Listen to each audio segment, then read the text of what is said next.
Hi everyone, how are we all doing? Hello Udomo, hi Mayowa. Thank you all for joining today. So my name is Juliana and you're welcome to the Artificial Intelligence and Technology Mentorship and Internship Program. So this is the first week.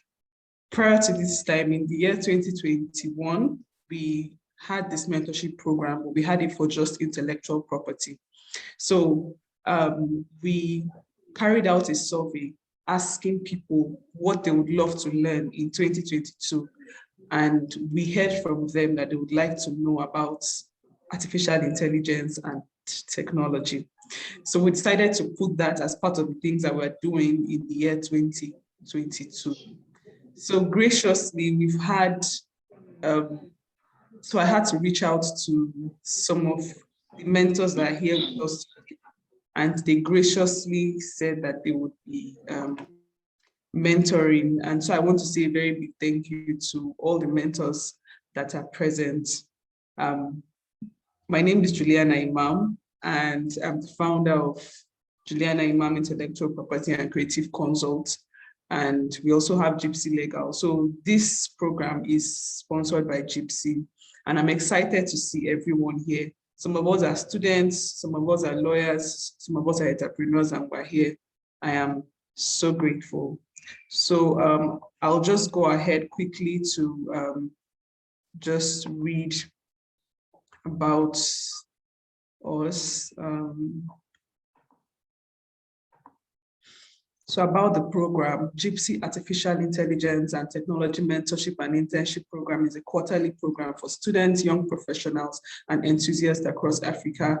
Mentees are afforded the opportunity to access valuable advice, training, network, mentorship, internship, discussion forums, industry updates, and resource materials from experienced mentors. This program seeks to encourage continuous training, development, and evolution in Africa and around the world. You can watch our videos by searching for Gypsy on YouTube and Facebook, and our hashtag is GypsyMIP.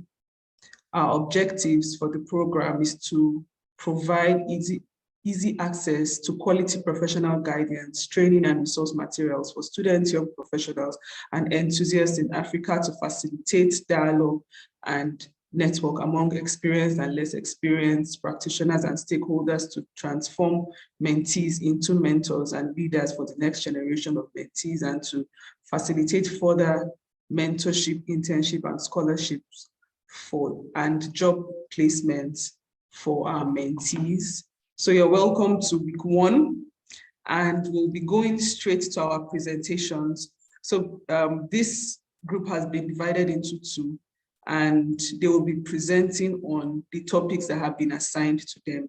So each group has 10 minutes. Please explain your topic as much as you can, and the mentors that are present will expand on it and will answer your question. So aside from the questions that you submitted, if you have extra questions, please just put them down. And when we get to the Q&A section, you will be able to ask your questions. So please, let's hear from group one.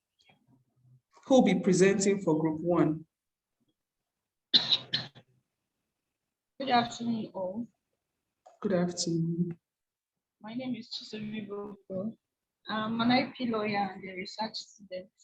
I'll be presenting for group one. Toby, please, can you share the screen?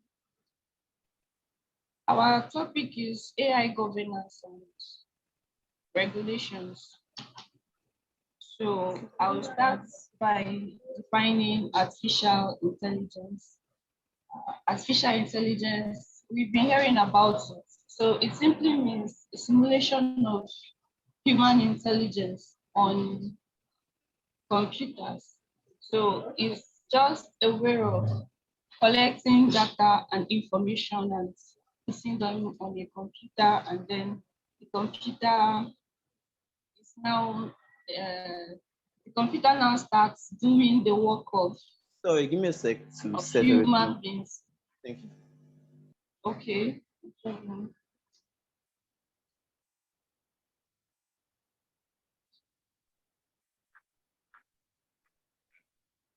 Hi, Chisom. I don't know if you can hear me, but I believe you can continue with your presentation even while it's still setting up. We have the slides here ready. So I've explained the definition of artificial intelligence. I'm sure all of us we must have heard about AI at one point or the other within the last few months or the last few years, because as we know, technology is taking over and artificial intelligence is like the future. Almost everyone is employing the use of AI in their various fields, both in medicine, law, agriculture, commerce. So there are rationales for regulating artificial intelligence because in with each new trend that comes up, there will always be problems or risks associated with a new trend. So it's important that the new trend is regulated by policymakers so that it does not become harmful to the society.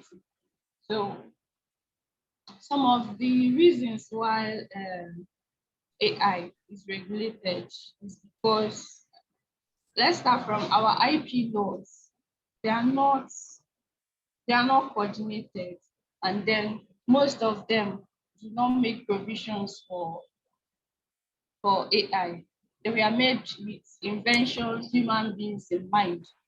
Now, with AI, with the data they have, these AI, some of them are programmed in such a way that they can act independent of human influence. So,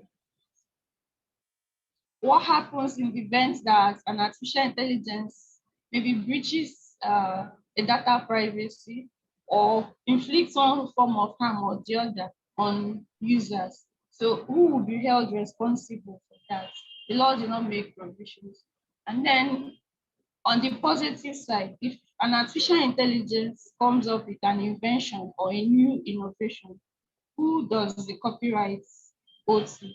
That's a question that the regulations seek to answer. Again, another reason, the issue of IP laws is also tied to liability because someone has to be responsible for anything that comes out from the use of AI. Another reason for another rationale for using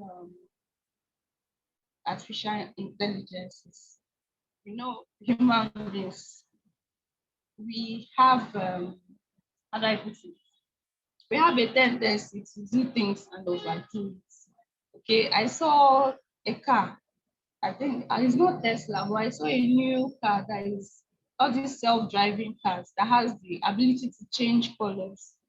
So it just drove into a filling station, bought fuel, and then on its way out, it changed from white to gray. So, and we know how easily people are being kidnapped these days. And if such a thing happens or it becomes rampant, it's so easy to just grab someone and then drive off. And you change the color of the car. So the police don't even know what they are looking for again. So these are some of the things. There are some artificial intelligence that are high risk, and then there are some that are low risk. So the reason behind creating these regulations is to ensure that people don't go beyond what they are supposed to do. Yes, AI is important. We are seeing so many positive aspects, but then what of the negative ones? So if you don't regulate it, it will just be chaotic. People will do things they are not supposed to do. Also, now, because like most laws, we know how we copy each other when it comes to all these new trends or laws, universal laws. But AI is an emerging trend in so many ways. In fact, globally, is an emerging trend. So even countries that we usually know as pace setters are still struggling to come up with a unified regulation or law guiding artificial intelligence. So each jurisdiction have their own rules, their own policies, their own regulations guiding artificial intelligence. So for the purpose of this presentation, we are going to be focusing on US, European Union, and Nigeria. So I'll start from the United States. For United States, like most other jurisdictions, um, they don't have one law guiding artificial intelligence. What they have is they have sectoral laws, industrial laws, or regulations made by agencies. For instance, there is the Federal Trade Commission that guides activities in the commerce industry. They are in charge of whether everything in the e-commerce industry. So right now, they are relying on regulations and policies from the Federal Trade Commission to guide them on the use of AI. There's also the Food and Drug Administration Agency, the FDA, and then the Department of Commerce. Each of these departments and agencies they have sectors that they regulate. So each of them make laws. But one thing that is common amongst all the sectors is that they are concerned about data privacy, transparency, fairness, consent, because AI deals with a lot of data. So each time you try to use any machine or system that is AI driven, you'll be giving them a lot of data. So the work of all these agencies, they just regulate how uh, the people who are using this AI, they regulate how you collect the data, how you store it, how you use it. They want to ensure that there's no breach of privacy, that the data you are collecting is by consent, and that you are using it fairly. You're not using it for something which was not the purpose. Then also in 2019, there was the Bipartisan Commercial Facial Recognition Privacy Act, which is still a bill. I'm not sure they've passed it into law. The purpose of the bill is to prohibit commercial companies from using facial recognition without people's explicit consent. I think I don't know if they've started this, but some time ago, they were talking about using cameras in traffic in Lagos. I don't know if that was working or not. So things like that. If it starts now, like countries in the US where it's rampant, I know how people can be. They can collect these facial recognitions, yes, store it and for future purposes, because somebody may come back or need to do something again. And then they may collect this information and then use it for another purpose, which is different from what it was stated. They can even share it with third parties without the knowledge of uh, data users or the people whose facial recognition they collected, and it will be wrong. Again, you know how they easily profile blacks in US. Some of these people may just collect their people's face, and then when there is a crime committed, they don't even want to know whether this person committed it or not. They just release the person's data because in their mind, they already think that yes, this is something they do. Then also there is National Defense Authorization Act for 2021, where the Congress in the United States directed the National Institute of Standards and Technology, which falls under the Department of Commerce, to develop a voluntary risk management framework for trustworthy AI systems. So this the Authorization Act, it basically just said, please develop a framework that people who use AI they can adopt in their company policies, so that this is what they will do and this is how they will manage it. So, and then there are other laws, there are different, even states, New York, Alabama, they have made various laws applicable in their states when it comes to AI. Then next, we move to the European Union. Although in Europe, most European countries have various data regulations and policies concerning the use of artificial intelligence, but collectively, just like they have with the GDPR, they have collectively, they also want to have one code, one unified code, which the entire European Union use on artificial intelligence. In 2019, they released a white paper on artificial intelligence. The draft proposal would require providers and users of high-risk AI systems to comply with rules on data and data governance, documentation, record keeping, transparency, and provision of information to users, human oversight and robustness, accuracy, and security. Now, the white paper on artificial intelligence proposed by the European Union, they qualified the use of artificial intelligence into the high risk and low risk uh, artificial intelligence. So, and but the draft proposal focuses more on the high risk artificial intelligence use because they feel this is the one that will be more harmful to the society. And they want to make sure that they do not cross within the bounds of what they are supposed to. Then for the United Kingdom, we know after Brexit, although they've not abandoned most of the treaties they went into with the European Union, but now they are trying to stand on their own. They were among the first countries to support AI in business. It was part of their digital economic strategy.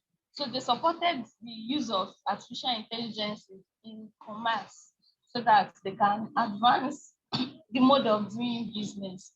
Now, for in UK, they are still relying on the GDPR, which is one of the most, I don't know how to put it, but one of the highest data protection and privacy laws in the world.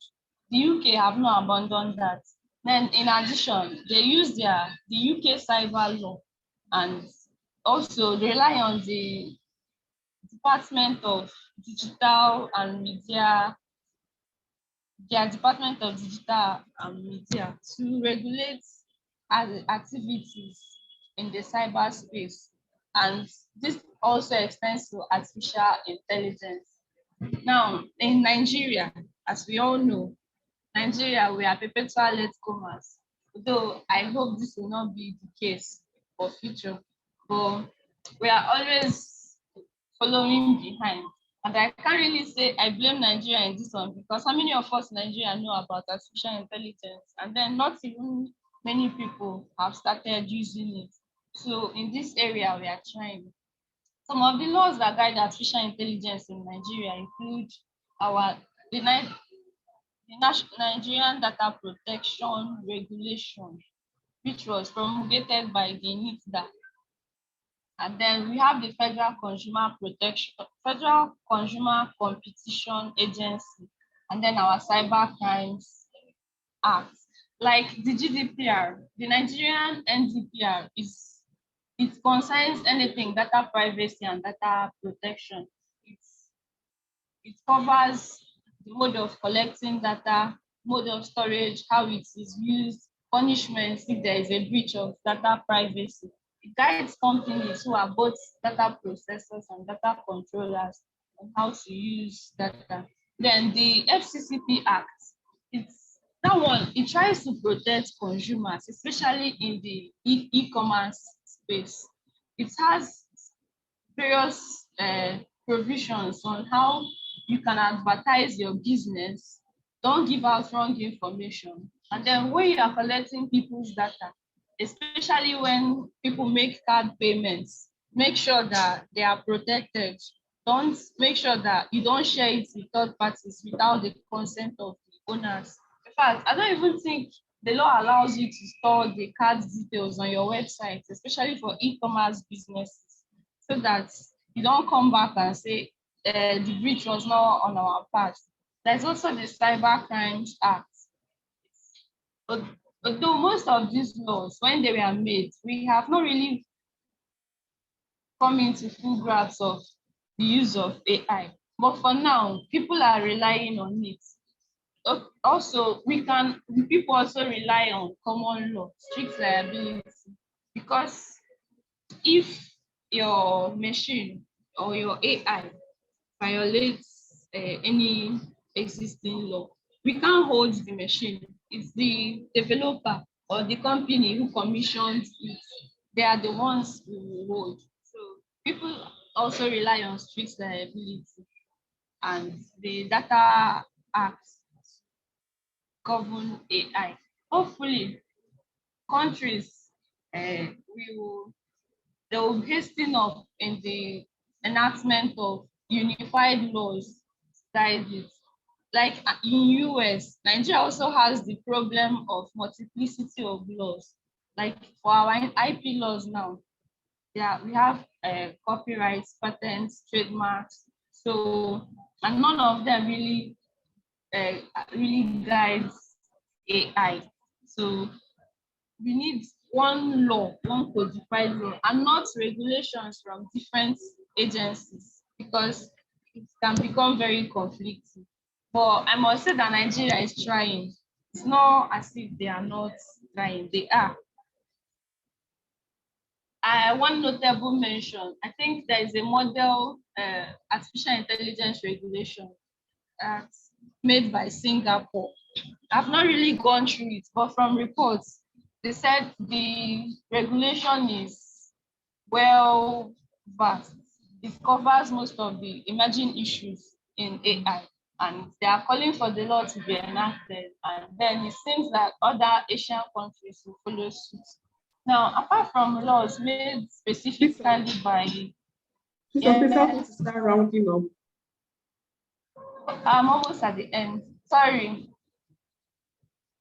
Um, Apart from laws made by individual states and nations, there's also the one made by communities on artificial intelligence, especially the European Union, the UN, and so many other international communities. For example, we have the draft recommendations on the ethics of artificial intelligence by UNESCO, and then regulation on artificial intelligence by Council of Europe and the European Parliament. And then, as mentioned earlier, we have the European General Data Protection Regulation by the European Union. All these laws, they are basically working towards the same thing: data privacy, data protection, but ethics, governance. They are trying to protect individuals from the risk associated with employing artificial intelligence. But a notable mention is the draft regulation by UNESCO. That I think that regulation is broad. It took into account the possibilities of um, discrimination against the minority, because you know how things are in the world today. It's not that you are black, maybe it's because of your gender. For example, I think I saw an ad that was created by an AI in US which caused problem. It was trying to portray the lifestyle of people. And then for men, it brought out somebody who was well clothed. And then for women, it brought out a woman wearing bikini. And it's a corporate, it was for a corporate setting. So it's because of the information that has been fed to the AI. That's why it did what it did. Again, when they want to try to give examples, like now, if AI, they are bringing up educational materials for kids or a sector, they represent Black people or Hispanic people wrongly. I mean, when they talk about violence on drugs, they show Blacks. Then when they talk about responsibility, they show white people. So these are some of the things that the regulations are trying to correct. Let the use of artificial intelligence be fair and transparent. If you are collecting data, you have to show what the data is used for. and why you are collecting it. And then if there's a reason for you to deviate from the initial purpose, it's important for the people whose data you are using. They should know what it is for. In conclusion, just like every other new trend that has come up at one point or the other in law, everything, they have their advantages and disadvantages. I know many people are scared or they are anti-artificial intelligence, but then they have numerous benefits. So we cannot totally throw it away. We should accept it as some of the things associated with technology. AI has come to stay, but while we are accepting it, there needs to be a unified regulation on the use of artificial intelligence so that people don't cross the boundaries or use it for the negative purposes. Um,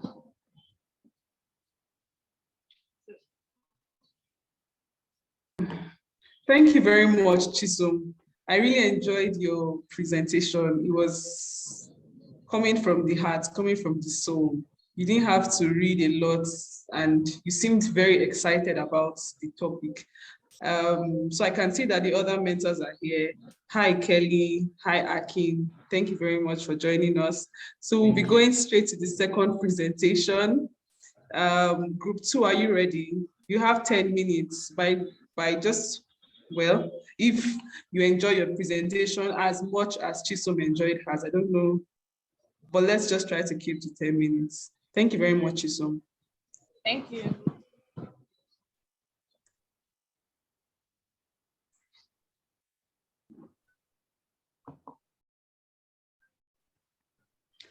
Who is presenting for group 2? All right, ma, I'll do it, ma. Okay. Okay. The topic for our presentation by group 2 is AI ethics and machine supervision. I think we made it as brief as we can. And the first topic, the first group actually talked on AI regulations, but our own will be broader. Our own will not be precise as regulation. Our own is ethics. Ethics are like watchwords that help to make the guidelines and the regulations in guiding AI. Ethics are broader than regulations generally. And we broke it down as much as we can. So we started by, first of all, defining what ethics was, which are generally moral principles that help to discern what is right and what is wrong. And like I mentioned before, ethics are what helps us to make the guidelines. Like if we know, first of all, that this is wrong and this is right, we can now know how to actually break it down to now start forming the rules, the regulations, and generally how to guide everything. So ethics are broad, like I've already mentioned before. Ooh. The next thing is defining AI. And I defined a lot of things on my presentation, but AI generally is a computer-driven machine, and is generally trying to create another human being, something that can help us, something that can do exactly what the human being does. We know that it cannot replicate exactly what the human being does, but it tries its best to perform tasks that a human being does, think like a human being, and do the general work that a human being does. Like someone mentioned before about self-driving cars, which I've actually tried to read up recently, and many big companies are already investing in it, like Amazon, which is also a delivery company. And they want to actually bring in self-driving cars that will actually do the deliveries for them. They will not now need drivers and all that to do the deliveries for them. And research has also shown that a lot of accidents have happened with these truck drivers. And they've actually tried to do research to check whether it will be safer. It will be safer to use the self-driving cars to do the deliveries. And it shows that it will be safer and it will protect more lives because it will have less human beings on the road too. And it's obviously to protect more lives in terms of accidents and others. So AI generally wants to form machines to do the works that human being does. And it's always going to be beneficial for companies because it will be less money that will be put into production, and also obviously probably more profit that will come out from it because AI does not use sentiment to work. And we know that if you use less sentiment to work, you'll also be making more profit and all that. And we now brought it together saying what is AI ethics.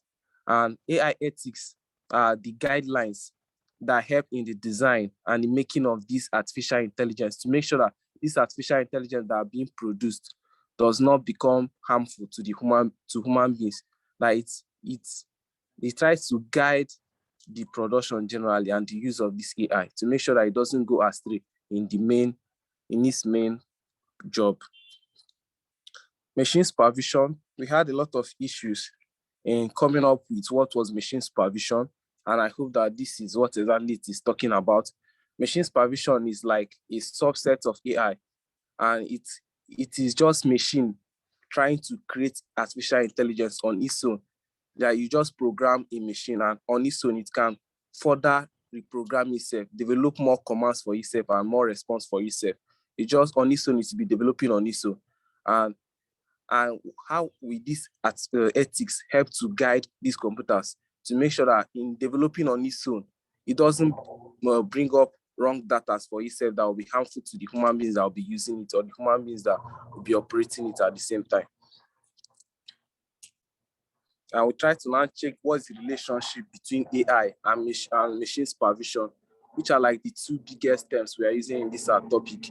And the centerpiece of the both topics are that it is about machine development and forming machines that can actually complete tasks that human being does. That is just the centerpiece of those two terms of AI and machine supervision.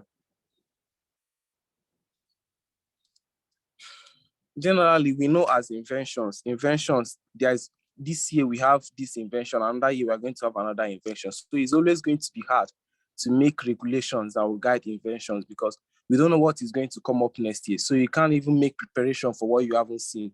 All right. So it's difficult trying to make guidelines to guide AI and machine supervision. So it is something that it is here that ethics come in because like I mentioned before, ethics is broad and ethics will obviously make sure that they bring out guidelines. They bring out what I'll call it policies that will help that even something that they have not seen, even when people are producing something that have not been done before, they will know what to look forward to. They will know what to not go far into and all that.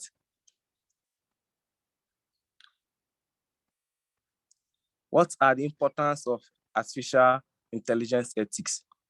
Why have these principles been made, these policies that will guide AI and its production? And generally, I feel like the most important part of artificial intelligence ethics is that it shows us the benefits of this artificial intelligence, the benefits and the risk, and also guidelines that will help in the use of it so that make sure that we don't actually harm others. Like I've already mentioned before, and now I'm repeating a lot of times, but the major importance of this artificial intelligence ethics is to make sure that people don't produce machines that will be dangerous to their fellow human beings. Artificial intelligence typically relies on large volumes of various types of data to develop insights. This is like how I mentioned in machine supervision, that machines will develop on its own. And we don't really know what is going on with the data. We can only predict what is going on with the data, but we are not the people developing it. It's the machine that is developing it. So we can't like just leave the machine to be on its own. We need to make sure that these ethics guide this machine development. That even if we not check whether it is harmful or not, we are not going to bring it out to use. If this machine finish developing on its own, we are going to experiment on it and make sure that it is not harmful for use. If it is harmful for use, definitely we are not going to bring it out for use for others.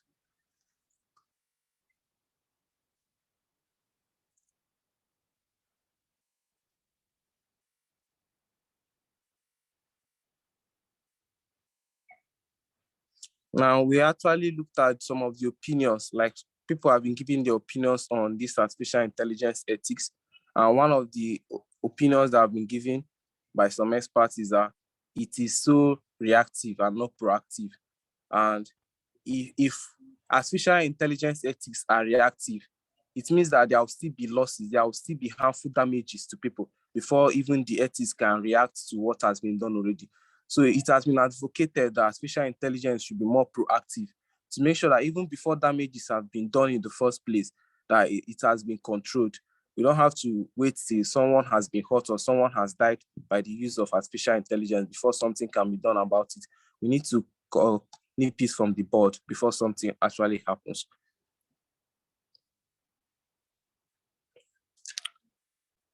Jason Shepard, who is a vice president of ecosystem at Zededa, actually gave key areas that will help in the production of artificial intelligence. He pinpointed 3 key areas that will help in producing artificial intelligence that will be right, that will be helpful and less harmful to the human use. And one is policies. Policies on its own is like ethics. Policies like ethics, like those are the watchwords. When you're producing, you are making sure that you don't cross these lines. When you're producing, it doesn't really have to be that you should not produce this machine or not produce this machine, but those are the things you have to look forward to make sure that you don't cross. Those are the lines you have to look forward to make sure you don't cross when you're producing artificial intelligence that will help to complete tasks.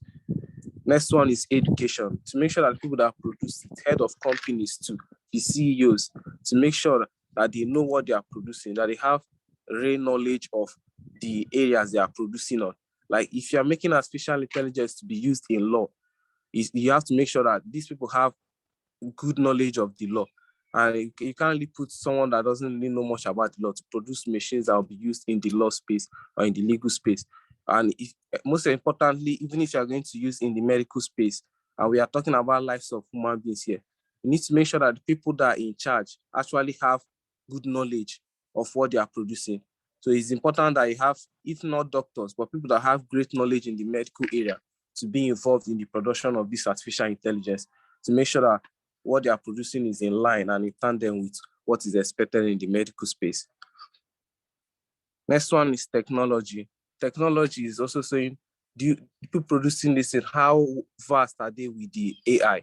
Are they really experienced in the programming? So that we make sure that people that are actually making this AI actually know what they are doing. Well, we are not trying to put people that are not very well experienced. If they are not very well experienced, how are they going to set the commands? How are they going to make up the data? And make sure that they are very much experienced, because AI can be very much detrimental to the lives of human beings. And these are things that we need to watch out for. I picked out one expert who actually gave a lot of opinions on this artificial intelligence ethics, and he's Arijit Sengupta. He's the founder and CEO of Able, a company that helps businesses to create custom AI that conforms to their business realities. 2 strong opinions about AI ethics. And the first one he gave is one we have already mentioned before, but he elaborated on it more. He mentioned something about the AI ethics being more proactive and not reactive. That AI ethics cannot be reactive, because if it is reactive, it is not really helping, because at least some lives would have been lost or some damages would have been caused already. So it has to be more proactive to make sure that damages and harm have not been caused before it controls what it is supposed to control. You also mentioned that artificial intelligence should be there to act as a guide, which is very important. It is not there to tell you that if you do this, these are going to be the repercussions, these are going to be the repercussions and all that. It is there to guide you, to make sure that the machines you are making it is right for this field, is right for the space. To make sure that the machine you are making is actually fit for the field you are making it for. Like I mentioned, this is going to be brief, and I think we do not really have enough time to experiment on this particular topic, but this is what we have for this topic. And artificial intelligence ethics are very important, and that is why there are repercussions to not following these ethics. It can cost you your reputation, and also it can expose you to legal consequences and also penalties. Thank you. Thank you very much, Franklin, for the presentation. At least we've been able to learn one or two things from your presentation. Thank you. So we'll just go ahead to call on the mentors that are present. I'll just read out the profile of the mentors. So we have Udomo Ali. He's the global head of research and qualification check. He's a leader in academic and professional verifications that seek to protect the world from fake qualifications and documents using technological capabilities. He is a legal researcher and co-founder of the Society of Artificial Intelligence and Law, a body devoted to promoting research in the field of AI and law while seeking to create awareness of the legal issues associated with AI. I'll be reading the profile of our second mentor that is present.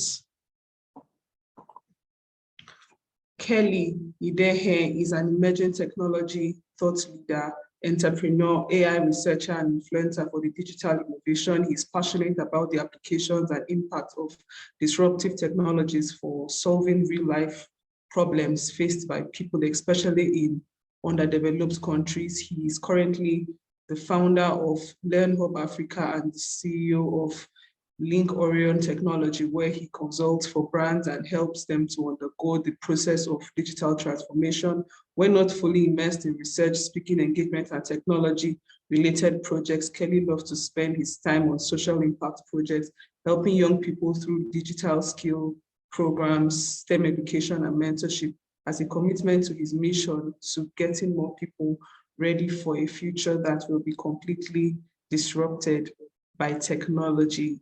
And our final mentor for today is Akin Agumblade.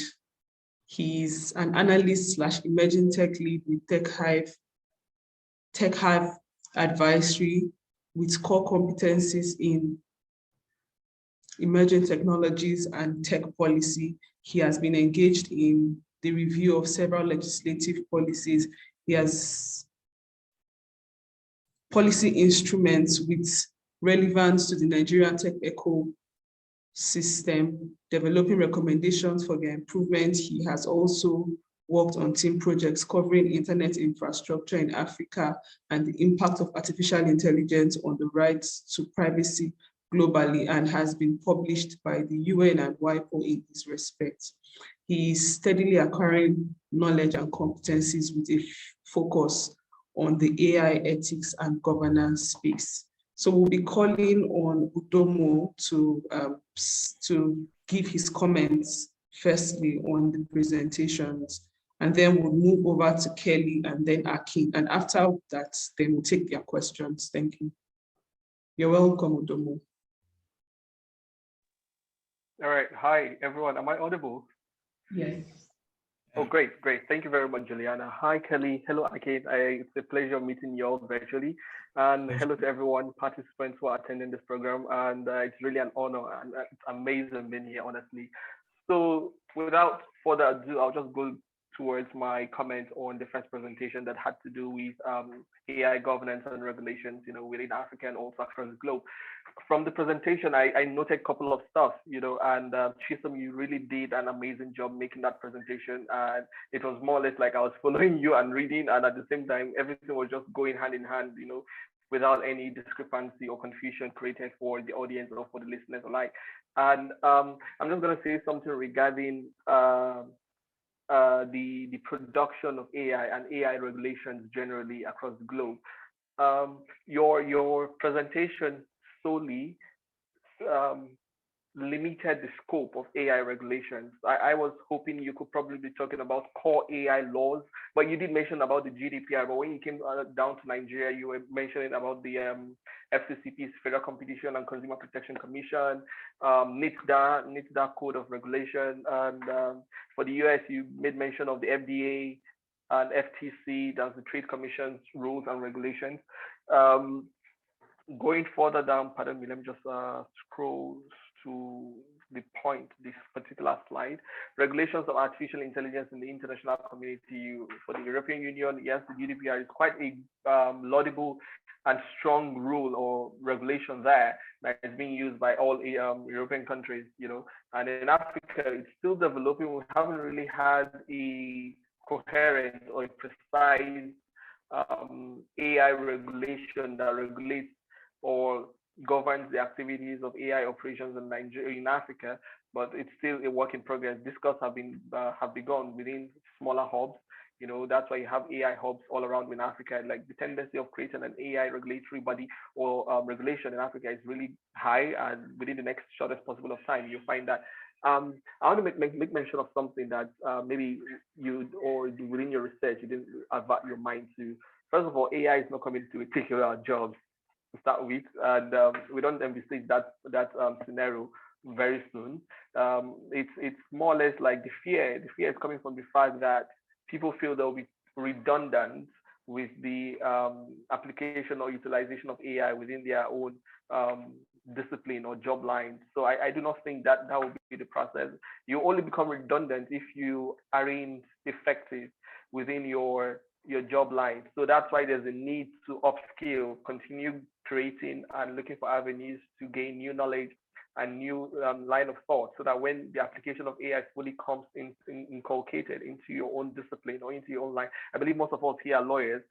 Pardon me if I didn't get all the curriculum or the resume of everyone, but then to a larger extent, a couple of persons here have legal experience or legal knowledge or want to have legal knowledge. So I'm going to be speaking more from that legal perspective, looking at it that we're on the verge of a revolution in the profession and also in the world. It's a global now. This is the fourth industrial revolution, and I can attest to that because he has been doing a whole lot of work with regards to AI research. And I've been doing that myself, but the current pace at which technology is advancing is unpredictable, honestly, and progressions in AI are overturning many assumptions, quite many things that are considered science fiction before.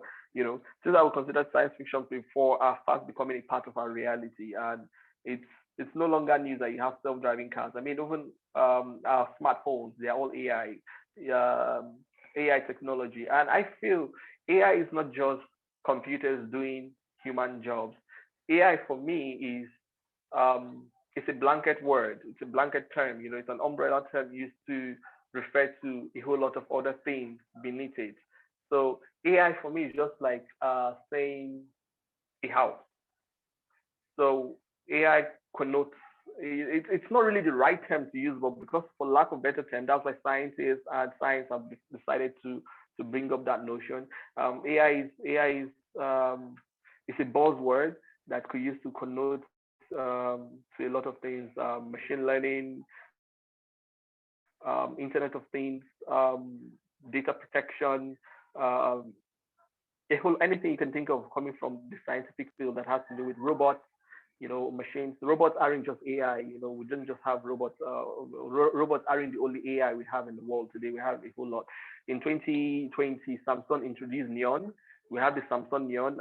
It's like a robotic AI system software that looks like a human without any difference between the human physics and the robotic well-being or build-up. The only thing the Samsung Neon doesn't have is the ability to procreate.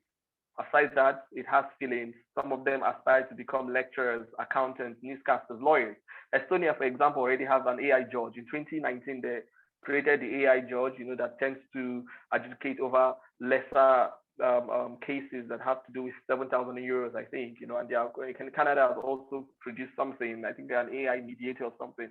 So the world is advancing, and it's just so sad. Yes, we're still taking teaching steps here in Africa and in Nigeria, but notwithstanding, the teaching steps are really good because we can't just go and adopt and apply something we're not really fully aware of. Yeah, so it's a growing research process, and there's still a whole lot that needs to be discussed. I don't want to really touch on the question that have been asked, that will be asked, like the general question yet, until every other person make their comments, then I will come back to it. So thank you very much. Then do I make comments on the second presentation as well, or? Yes. Oh, okay. For the second presentation that had to do with AI ethics, I mean, AI ethics is a growing discussion generally. I mean, geez, there's no way you can talk about artificial intelligence without talking about ethical standards of AI and machine supervision. There's really nothing I'm going to listen to without having to talk about ethics in AI, because it's like the bedrock. You have ethical standards coming in from every aspect, from the medical field application of AI, sports field application of AI, legal field of application of AI, and everywhere. We need to look at the ethical standards more importantly, because you tend to utilize the data that are being gotten from individuals, that's humans, and how do you use it not to prejudice a certain sex. I was in a seminar, like a mini training workshop last year, and I had this Jacob Fodu. Jacob Fodu was of the opinion that when he went to, was it Switzerland or China, one of the two, and there was an AI machine, within the conference there, and the AI machine has been perfect all along because it has been detecting the facial recognition of almost everyone. Once it just scans your face, it could tell you your age, your locality, your country, and everything. But when it came to him, it scanned him, and the AI machine couldn't just work. It wasn't working anymore. And so they had to take him and the machine, the software out to go and release. That means they've detected a fault in it.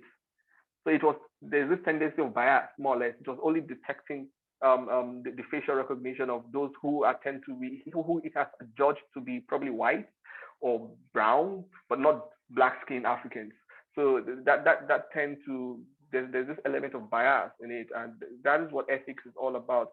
AI is also being indoctrinated or inculcated into the entertainment industry. You have AI creating songs. Some songs or music we listen to aren't created, the rhythm, the tune, aren't created by humans. They are created by AI software. And a whole lot, I don't know if Nigeria adopts, but I know Asha adopts it in some of her songs.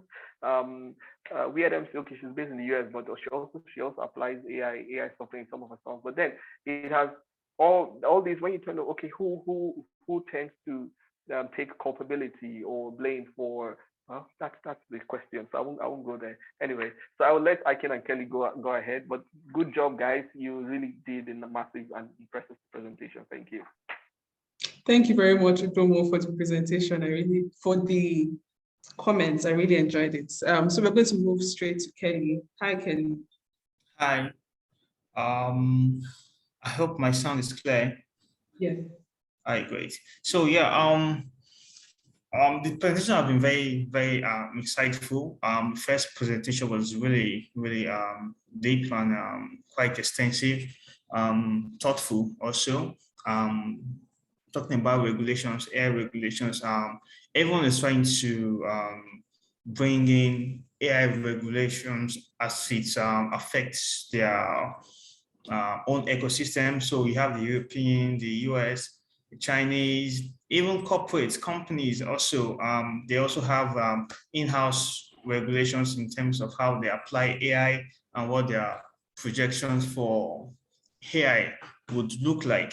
So, but in terms of regulations of AI, it goes hand in hand with the second presentation, which is ethics. So without the good understanding of ethics, which we can relate to morals now, you won't be able to know how to really regulate AI. For example, China, they use AI mostly for policing and for more like control. But in their own sense, they have they have a standard of regulating AI, and that is they have an ethics which we might judge not to be the Western standard, but for them, they still feel there's a standard of ethics and regulation they hold to. So you just imagine now a country like what country will I use now? Permit me, say Afghanistan or Middle Eastern countries where terrorism is rife. Say they have AI. What ethics do you think they would apply, or what regulations do you think they will apply? So it's more nuanced to individuals and countries, nationals, and all, depending on what their agenda is.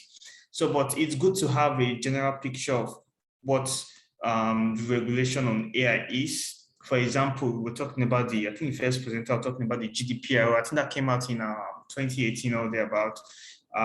That's on data, because data is the foundation of everything that has to do with making sense of artificial intelligence. Without the data, none of all of these applications we're talking about, the self-driving car, the facial recognition, is going to work. So in terms of data, are we really concerned about data per se? Take a country like Nigeria, for example. Are we really concerned about data? Now, from perspective of a business person, an entrepreneur, which is where I would really come from now, I would say I would want to use AI for profit, data for profit.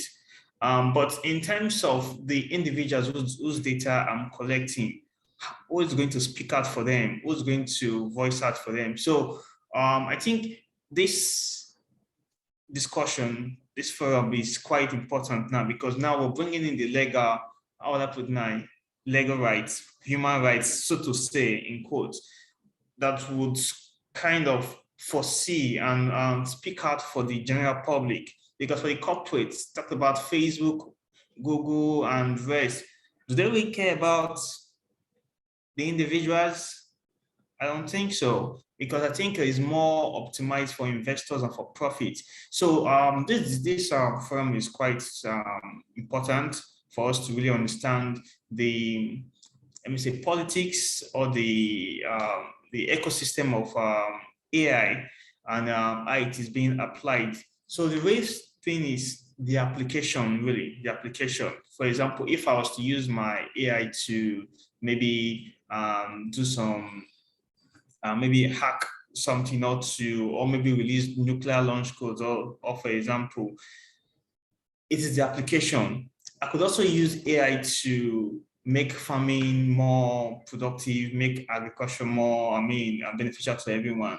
So in terms of the ethics and the regulation, it's good that we also see them as two sides of the same coin. And it's also good for us to understand that we can't really, because when you think about it, it's all morals. And to a great extent, I don't think everyone globally have a general consensus on what a moral standard should be. So for the legal people now, which is what I believe this program is sort of looking at for the legal perspective now, how do we factor in our roles as a legal practitioner, or how do we fit in ourselves into, say, a country like Nigeria, for example? Now, how do we apply our career or our involvement in this regard? So if I was a Muslim, for example, now, and maybe the AI is going to favor me as a Muslim, you see that I will then become biased one way or the other. So when we're talking about bias, talk about data, Black people were not captured in the data. But really, when you think about it, if I was producing a product for white folks, why should I be concerned about the Black folks? Because if the Black folks had the same opportunity to produce a product, maybe the buying power was from Africa, they wouldn't really care. So it's really, how I put it now, dicey discussion, right? So, but I believe we should personalize it ourselves. Me as an entrepreneur, you as a legal person, how should you approach this topic of AI? How should you, I think in terms of moral standards, forgive me for going, religious now, but I believe in the long run, religion has a very critical role to play. Because if a Muslim country, say for example, were to have AI power to do, they would say everybody should do, according to their religion or according to the moral standard of their religion. And if it was a Christian country, they'll do the same and all that. So it's very, very nuanced, very nuanced. So we should look at it from that perspective and not just feel like, and most countries are actually having their data or call their digital transformation strategy plan. It is optimized for how will I put it now? Optimized for economics, really. It might not really be optimized for people per se, is optimized for the economics of the country. So regulations and ethics, it's good that we discuss about them, but it's good we discuss about them nuanced to ourselves and how we want to play a role in the entire, AI ecosystem. So presentations were great. First, group did really well. Really detailed. The second group, yeah, did well, but I believe it could have been much more in-depth and much more, not too generic. I think it was too generic. Just putting up from different thought leaders is good, but you have to nuance those thoughts to look at problems and all. So thank you very much. I look forward to questions and more communications with you guys. Thank you very much, Kelly, for the comments and for bringing in the entrepreneurial side of it, because it actually got me thinking, and the religious part of it. Thank you very much. So we'll move straight to Akin. You're welcome, Akin.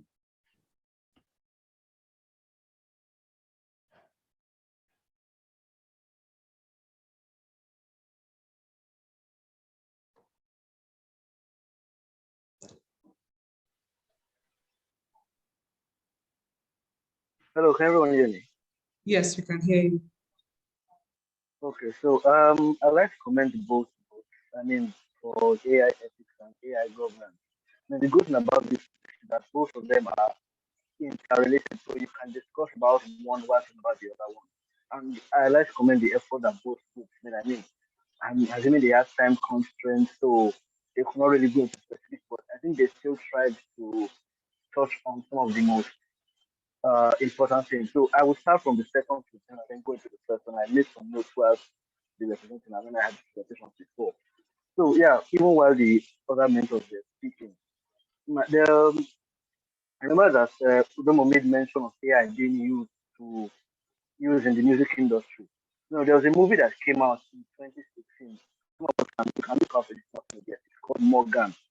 Now, that movie about um is about in the movie they developed, let's say, like a human being using artificial intelligence. That's my focus, not the movie. My focus is about the trailer of the movie. Now we know that okay, when you want to develop trailers for movies, usually the editors will take scenes from a movie and then use that to compile and make a trailer that they release. But in developing the trailer for this movie, the producers called IBM to use Wax, their AI engine, to develop a trailer for the movie. And what IBM Watson did was that it took data from the movie is a horror movie. So IBM took data from horror movies dating back to the 50s, 60s, 70s to how are their trailers developed, which scenes are taken, and then use that data to take scenes from this movie, Morgan. Then wrote the trailer for the movie. So that's like the first AI, we call like AI trailer in quotes. So you could look out for the trailer and then watch the movie also. Then also I was talking about focusing on the second presentation.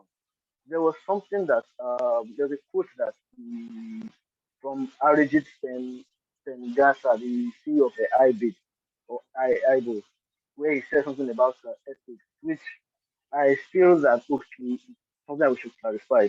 Where he said that ethics when we try to eliminate bias as much as possible, which I would disagree with a bit, which I feel we should clarify here. The thing with bias in AI is that bias has like two main components. There's the fairness part, there's the accuracy part.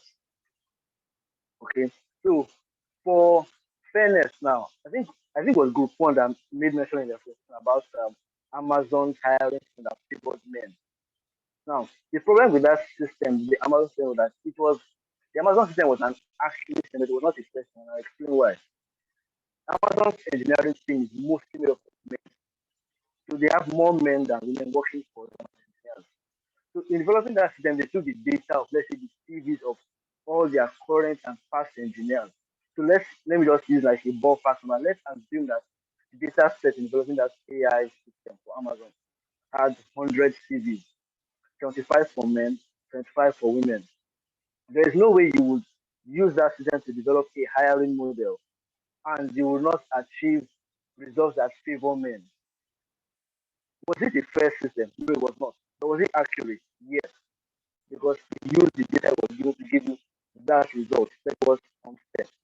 If you wanted the system to be fair, so let's achieve a balanced result for men and women, you could say, okay, instead of using 75 CVs from the men on the side of men, use just 25 for the men's side, use 25 for the women. Just this in actual developing, they would use a much larger number. I'm just using 100 as the ballpark figure here. So let's they would use 25 for men, 25 for women.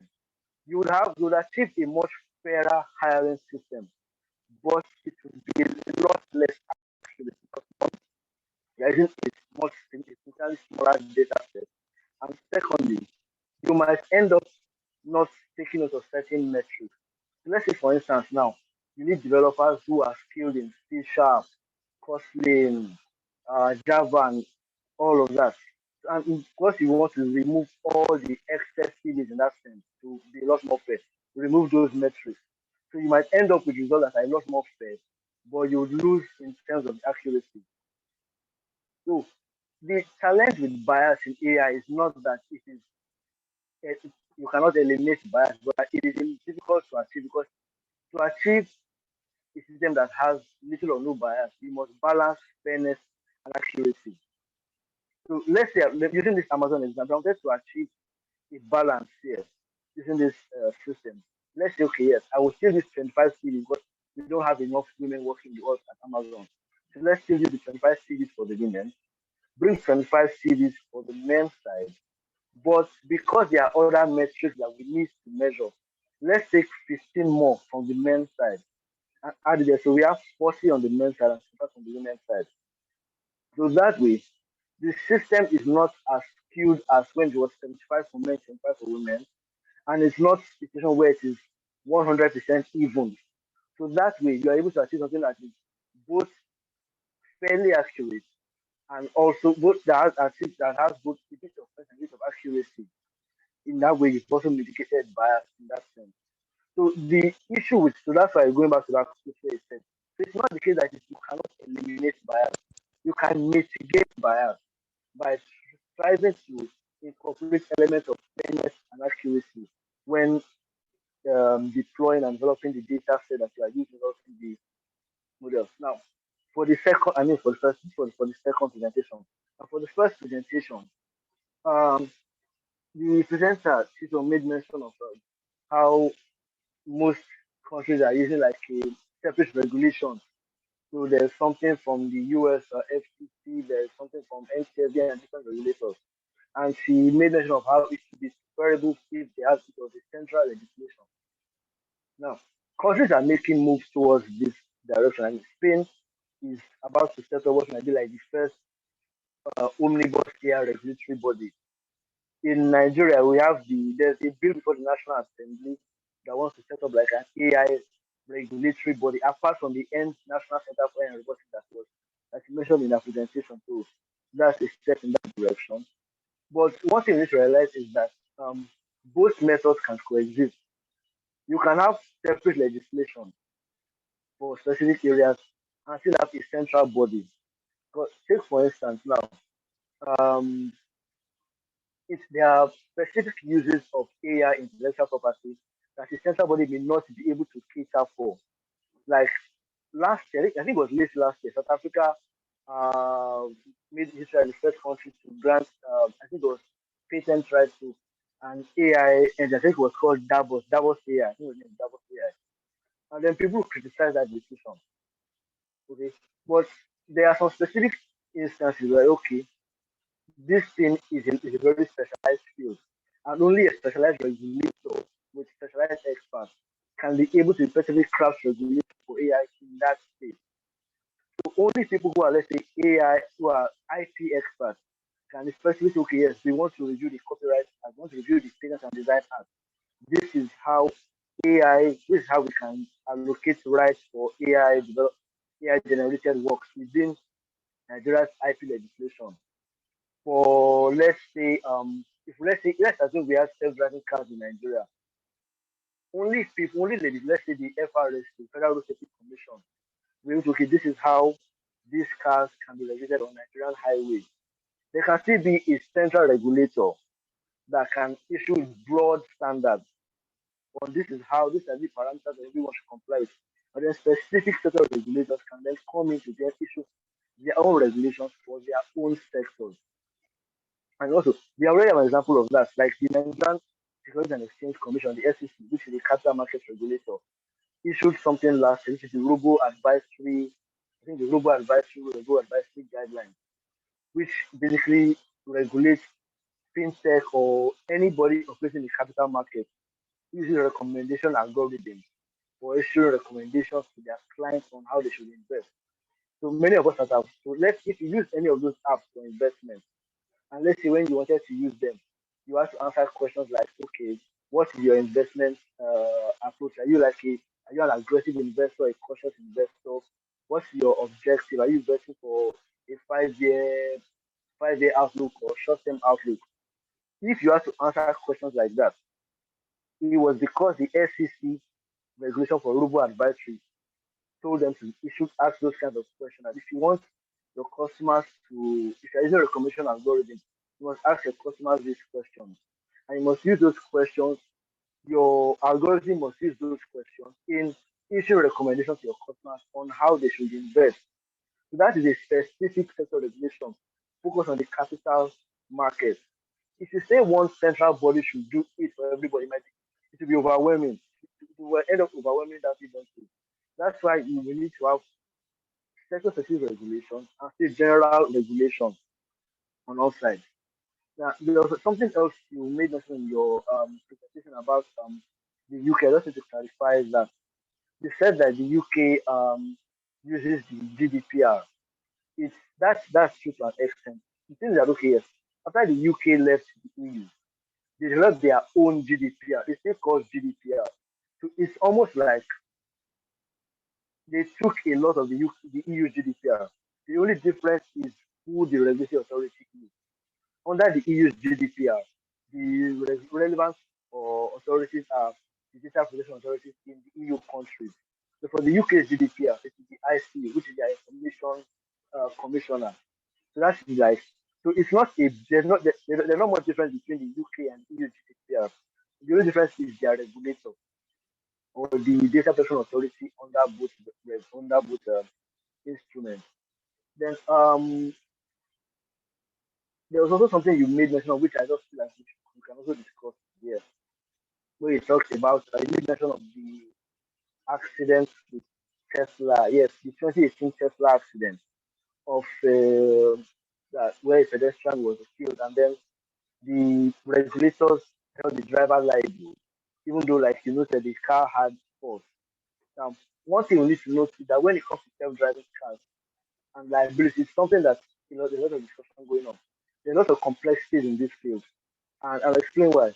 Self-driving cars have levels. There are levels to self-driving cars, range from level 0 to level 5. So the level that a self-driving car is will determine how much autonomy it has. So a self-driving car at level 2, it's not the same as a self-driving car at level 4. So take for instance now, I read about when it happened, that Uber self-driving car, I read about, so the issue with that car was that okay, when a self-driving car is developed, the developers usually train it on a lot of images of the kind of objects the car would interact with. So yes, if you're driving your car now, you know that okay, if you see a pedestrian crossing, you slow down, they cross and then you continue driving. If you are accelerating, I mean there's a truck coming behind you, you move to the side so that the truck can go past you, or those kinds of details. The pedestrian in question in that car accident was pushing her bicycle. Now, in that from what I learned about that Tesla accident, the car in question could recognize a pedestrian. Okay, it could recognize someone riding a bicycle, but someone walking a bicycle. Well, okay, you are walking or you are pushing the bicycle. It was not trained on that kind of image, and that was what the pedestrian in question was doing. So the person was pushing a bicycle along the way, and the car could not properly identify. A human being will not have issues with that. If you see someone pushing a bicycle or pushing a wheelbarrow, you know what it is. You pause. You step on the brakes. The person, but the car could not identify that seemingly simple thing. and that was where he had issues. But the failure of Tesla and the failure of Uber in that car, in that development car, was that they failed to notify the driver that, okay, yes, in that I said there are differences now. A Tesla self-driving car is from an Uber self-driving car. That Uber self-driving car did not have the feature for warning the driver, yes, this is an issue, I cannot identify this thing, take over. In a Tesla self-driving car, they have that feature that where the car cannot identify something, it starts sending a signal to the driver to take over immediately so that the driver can act. So those are where we have subtle differences between how self-driving cars can be regulated. Because in that instance, if you're a judge in that instance, you cannot say, okay, this is the precedent used for Uber. Yeah, this is just also self-driving cars. Also, self-driving cars are the same. So you can apply that for Tesla. No, you have to use on a case by case basis because all the cars are different. That's because there is no regulation at the moment that says, okay, all self-driving cars, you guys must comply with this. All of you must have this common safety standards across board. So another thing about the Uber self-driving car, the driver in question in that car was actually watching a movie. That's another bad thing that happened there. So the driver was just in the car and he was not even paying attention to good anymore. So he could not even react when the other accident happened. So the way the thing I'm raising all of this is that the field of AI, like I want to assume that the most of people here are either from the legal background or an IP background or entrepreneur. So there's a lot. The thing with AI is that you cannot adopt a one size fits all approach when it comes to artificial intelligence because there are so many sources based on who is the developer in question, the country in question. Because okay, there was a survey done like I think like a few years ago where they asked people, okay, they asked people from the West and from Japan, okay, if you are a self-driving car, and you have the option between hitting an elderly person and a small child. You can't choose, you can't avoid either of them. You just have to hit one of them. Most Westerners chose that okay, you can hit the elderly person, but save the small child's life. But most people from the far east, Japan, chose that okay, you may hit the small child, but save the elderly person. So this just shows how cultural differences, we show how people view how regulation, how you should regulate AI or how ethical issues around AI will be viewed. So we cannot just say, okay, yes, this is what works in the EU, this is what works in the EU. Let's just bring it to Nigeria. So a one size fits all approach cannot work for artificial intelligence. We need to pay attention to something around the developers in question, the countries, and also our own cultural biases. So once again, I was just appreciate the group for the effort they put into it, and I would encourage them to just keep on studying at this because it's something that you always keep on learning, and there's always something new to learn in this field. Thank you. Thank you very much, Akin. One of the things that I was able to pick from your comments is about the self-driving cars, the different levels and the things that they are trained to identify. And it's based on the data that's been put into them. So thank you very much, Akin. So we'll just go straight to answer the one question that was sent. So we had already asked the groups to send their questions before time. So they sent just one question. So we'll answer that and then we'll be rounding up for today because of the time. So let's hear from Udomo. So the question is in the chat box. Do existing regulations on AI make provisions for who bears liability for the action or malfunction of AI systems? And if so, to what extent? Well, thank you very much. Existing regulation in Nigeria, I'm not sure of any, but I'm going to be using the analogy from the United States.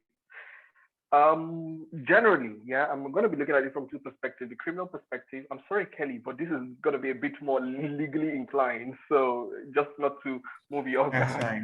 So I'm going to be looking at it from the criminal perspective and also just a bit of from the civil perspective. So generally, yeah, we all know that criminal law generally require both actus reus and mens rea, that is the intention and the actual act, before you can be liable for an offense. And so if we are going to say about AI actions or AI misactions, so to say, offenses committed by AI systems or softwares or programs can be considered within three headings. I'll call it the perpetrators via another.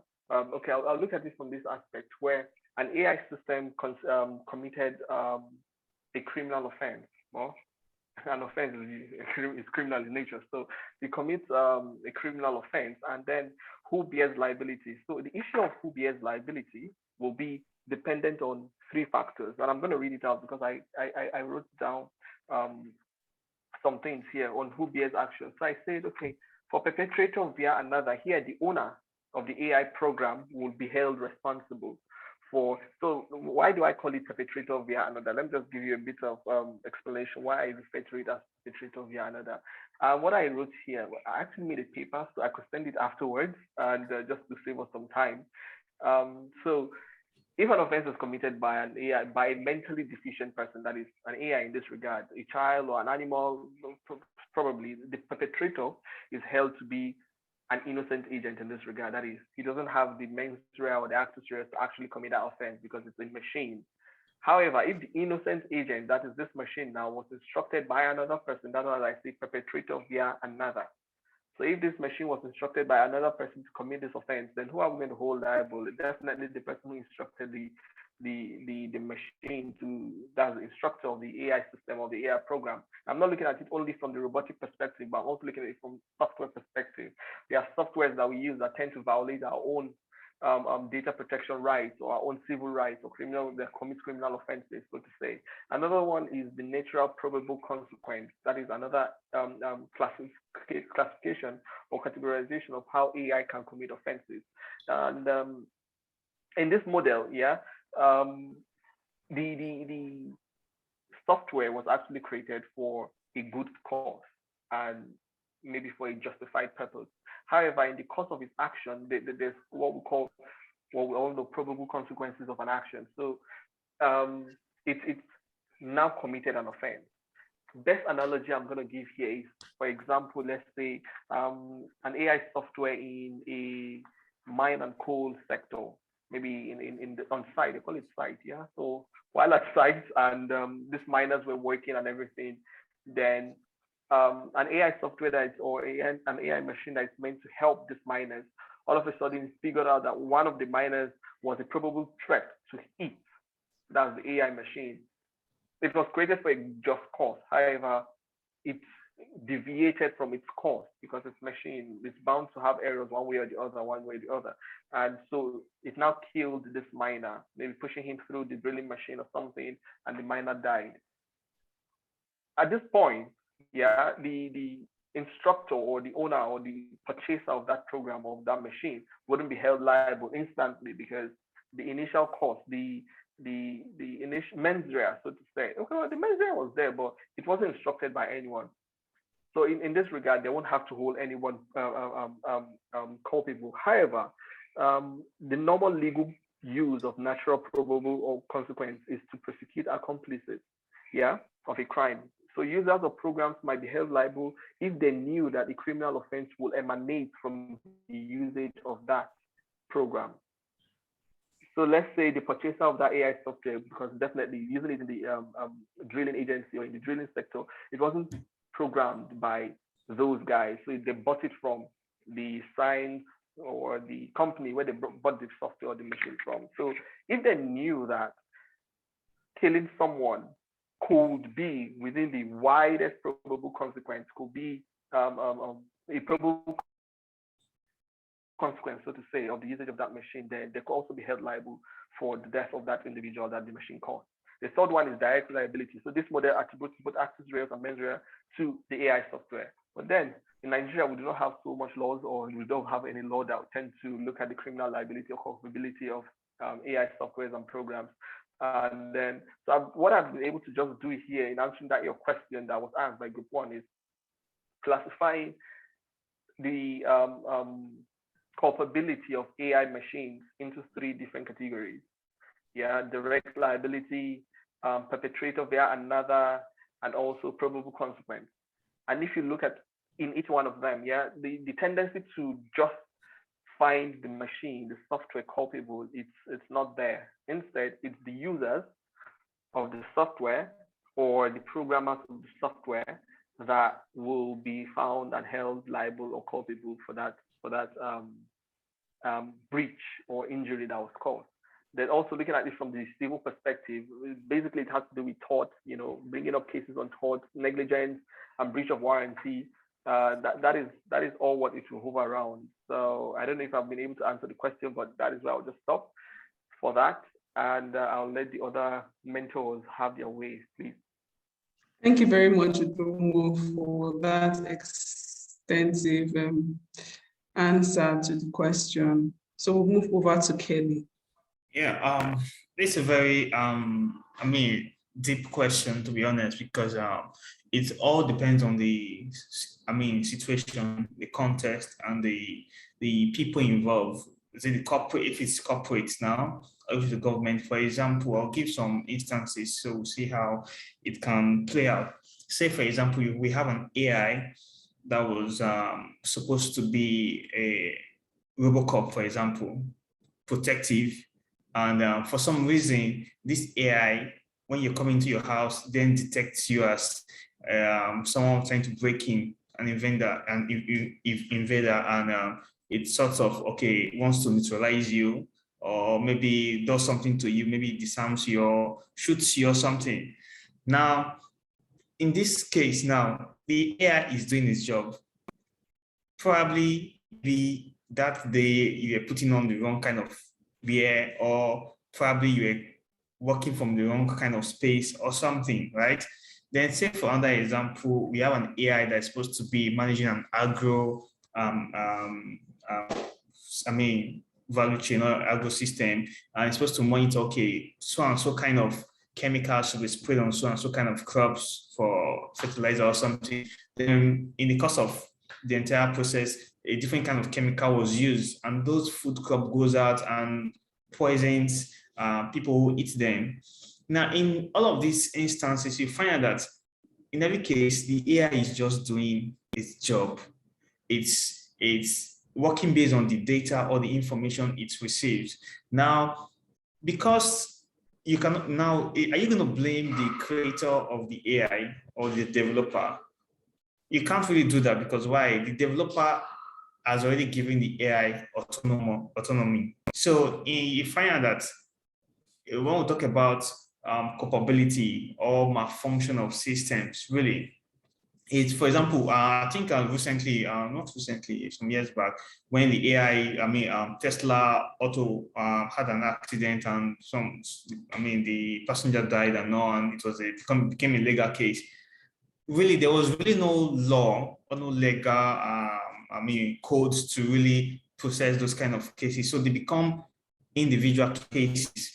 So I think at this point in time, in terms of provision for who bears liability, or whether a system is actually malfunctioning or it is the user fault, there are really no laws or codes to really guide. So what most AI creators do, they only try to protect themselves, because you can never tell what will happen when your product goes out. You can only do your best to protect yourself. I think that's also what is done by a lot of software companies. They say you are liable. We don't have, they give a disclaimer, so to say. So in terms of bringing this into practical life, from the legal perspective, a legal counsel would always want to protect their client, either from the corporate side or from the victim side. Everyone will want to protect themselves.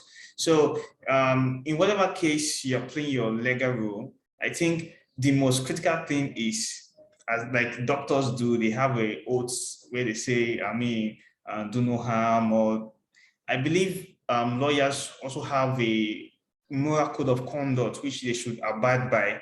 So even if there is a legal fence by which your client can hide, it is important that going forward, all of those, because it's a system that is being built. So it is over a period of time that all of those incidences can be eliminated. So I'm speaking from an entrepreneurial perspective, not just that, but also from someone who's also concerned about how to put now, the social implication of the technologies that we develop. So while you're protecting your clients, it's also good to ensure that there is progression in terms of not allowing those incidents reoccur, because we can't really, how would I put it now, eradicate the occurrence of those incidences. And we can't really say we have a policy guide or even an ethical guide that would be applicable in all contexts. There's going to be a varied, as technology, grows and expands, there's going to be a lot of cases, that strange ones that even, yourself, you just be like, wow, this one, it's over me. So, but in all cases, we should have a general moral code, which is try to make sure that the corporates are not only protecting themselves, but also considerate of their users. I think that should do. Thank you. Thank you very much, Kelly, for your answer to the question. So we'll move to Aki. All right. So for this question, what I found is that when it comes to regulations on AI and gas liability, most, right, at least most regulations that I've come across focus more on the data side of things. So, for instance, now in Nigeria, we have a subsidiary legislation known as the Guidelines for Management of Personal Data by Public Institutions. Now, that guideline is not really popular because it focuses only on public institutions. It's a subsidiary to the NDPR, which most of us are familiar with, Nigerian National Data Protection Regulation. Now, the guidelines provide for regulating the use of tools for automated decision making. Now, automated decision making involves, let's say, you provide your data to something, and then it makes a decision for it that is binding on you. Now, that guideline provides, for instance, I think in Rule 2.3F, that where an automated decision make and a decision from an automated tool will have a legal effect on a citizen. You must obtain that person's consent first. So let's say, for instance, now let's say someone was applying for admission to, let's say, University of Ibadan, and UI decided to use like an algorithm to assess candidates that are worthy of the admission to the school. And the tool then said, okay, yes, this person is not eligible for admission to the school. For you to use that kind of tool, you must have obtained consent from all the applicants to UI. That's kind of explaining what that rule is trying to achieve. Then I think Rule 3.1 of that guideline also provides that before any Nigerian can be subjected to tracking or any kind of automated decision, there must be a law from National Assembly, or you must get that person's consent. So that basically will be stating what Rule 2.3 says. And it then provides that, okay, if this rule is not complied with, that the CEO of that agency will be held liable. Now, so let's say it was NIGDA that was involved in developing that automated decision-making tool. I mean, the DG of NIGDA will be held liable. Like I said, this guideline only applies to public institutions, it does not apply to private companies in Nigeria. Only public agencies are covered by it. Then there's also fines. Like if it involves more than 10,000 data subjects, there's a fine of I think more than 10 million or 2% of the annual revenue. And if it's less than 10,000 data subjects, it is 2 million or 1% of the annual revenue. So that's for Nigeria. That's one regulation that kind of defines liability when you are using AI tools to make decisions that have effects on people's lives. Outside Nigeria, I think of China that recently released their own regulation that also focuses on data, use of citizens' data, where provide that citizens should have the right to opt out of recommendation tools that recommend okay things to let's say YouTube algorithm now that recommends videos you should watch. So let's say China's version of YouTube, you should have the right to say, you know what, don't recommend videos for me. I'll just see what I want to watch for myself. Citizens will have the right to do those kinds of things. And if the companies don't comply, those companies can be held liable. So those are some examples of AI laws in that sense that define liability for who should be held liable where you don't comply with existing AI regulations in that sense. Thank you. Thank you very much, Akin, for your response to the question. So I guess that we've been able to learn something from the session for today. We would be sending out how next week Friday will go. Personally, I want to say a very big thank you to all the mentors. Thank you, Udomo. Thank you, Kelly. Thank you, Akin. Without you, this thing would have not really been as successful as it has been so far. And I want to say thank you to all the mentees who had sleepless nights researching and writing about this. I want us to continue researching and cooperating with one another in our groups as we prepare for next week. So thank you. So we've come to the end of the session for this week. Thank you very much, all the mentors and mentees. Have an amazing weekend. Yeah, thank you. Bye. Bye. Bye. Thank you.